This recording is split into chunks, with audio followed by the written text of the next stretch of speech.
many African countries as regards the quality of the politics that we operate.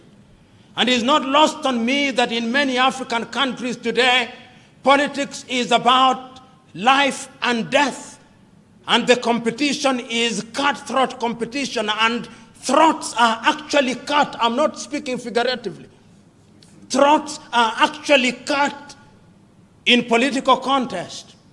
Has it not been lost on you that in the recent past, in very few African countries, do you ever hear in many African countries that a loser has picked a phone and called the winner and said, "Brother, we had a good competition.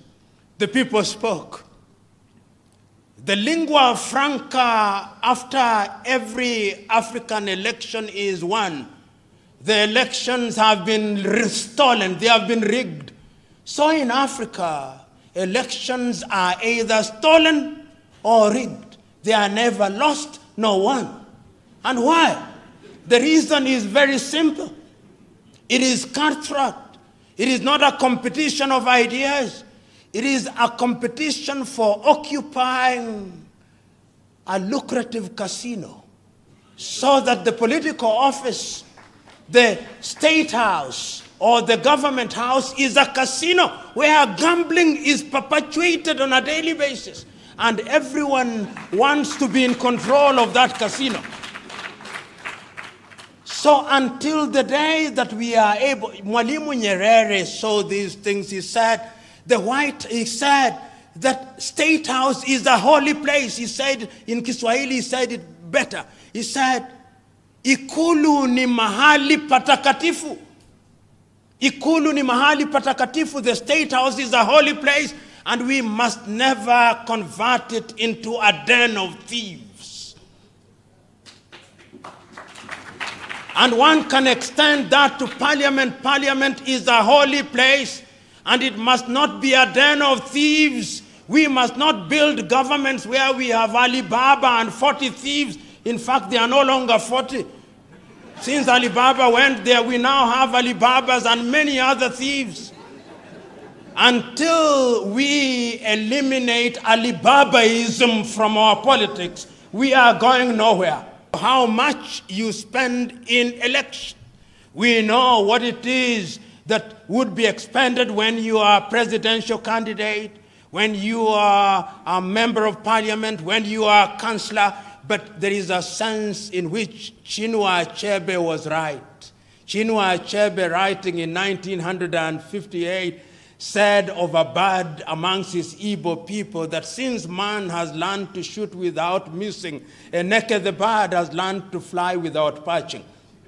So there is a sense in which now that we have made the laws, the politicians have also perfected the art of ensuring that they expend beyond the prescribed expenditure without being caught. But that is a step in the right direction. The other one is sensitization of the people. The people themselves must be sensitized.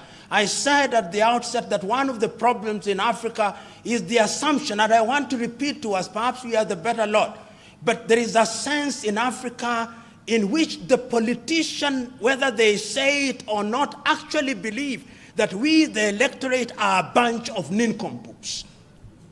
They believe so. Many African politicians actually hold the electorate in great contempt.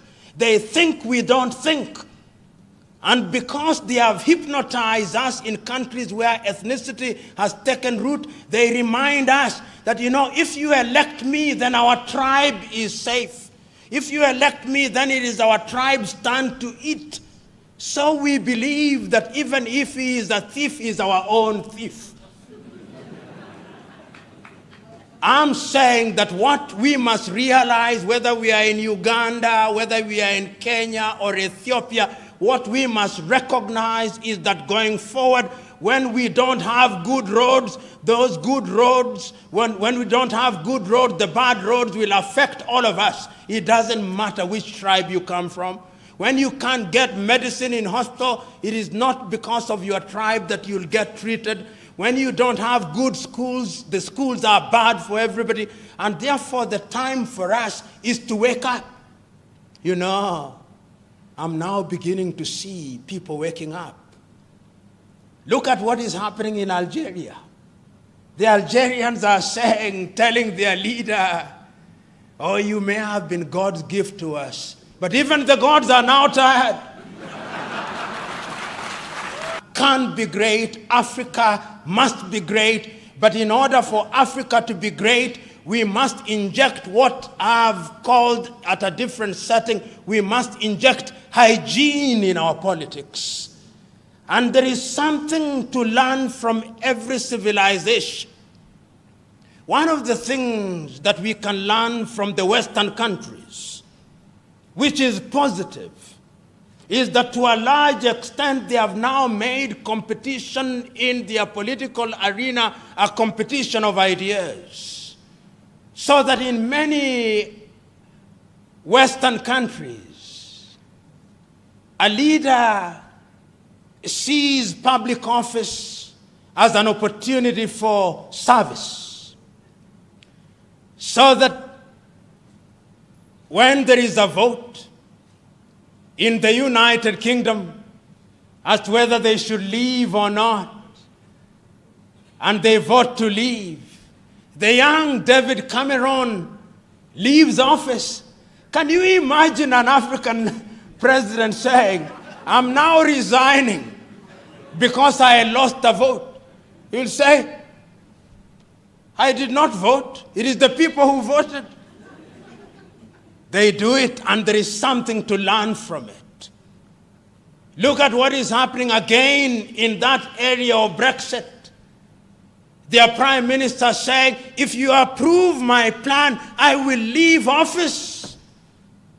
Oh, Mother Africa, where are your sons and daughters who are capable of saying that, Mother Africa? It can be done. It must be done. And you are the ones who are going to do it. And remember that the world is not very kind. All of us know. Every other person in every other part of the world is trying to ensure that they are at the top of the food chain. Where is Africa in the food chain? Are we at the bottom of the food chain, or we are at the top of the food chain? I am saying we are at the bottom, and going forward we must fight our way to ensure that we are beginning to talk about things like nanotechnology. What are we teaching in our universities? Most of our universities, faculties of engineering have equipment that were used in Europe during the industrial age. I'm saying this rather melodramatically, but I'm making my point. We must change. There must be a linkage between the practicing consulting engineer and the universities. There must be a linkage between that and industry. It cannot be right that in this day and age, that linkage is not there. And I believe that under the aegis of Gamma and FIDIC, it can be done, and that deliberate efforts are going to be made to ensure that we move in that positive direction, so that Agenda 2063 is realized and the promises under the Sustainable Development Goals are also realized. I want to conclude this with this. Have you realized that several years having the time to contribute in an effective manner? You, the engineers who are here, must ask yourself the foundational question: are you really participants in the struggle to grow Africa? Is it possibly the case that if an African firm has to have a chance in a competition for some major project, they cannot succeed until and unless they are in collaboration with a Chinese firm or an English firm or an American firm? Is that the reality? And if it is it a good thing? These are the uncomfortable questions that we must ask ourselves. Is it the case that in this day and age, if your qualification is to be considered to be a qualification worth its salt, it must be obtained in some country outside of Africa, and that if you have a qualification from within an African university, then you are second-guessed by other civilizations? Learn from other civilizations, but learning must not mean surrendering to them. I'm submitting to us that we surrender to them.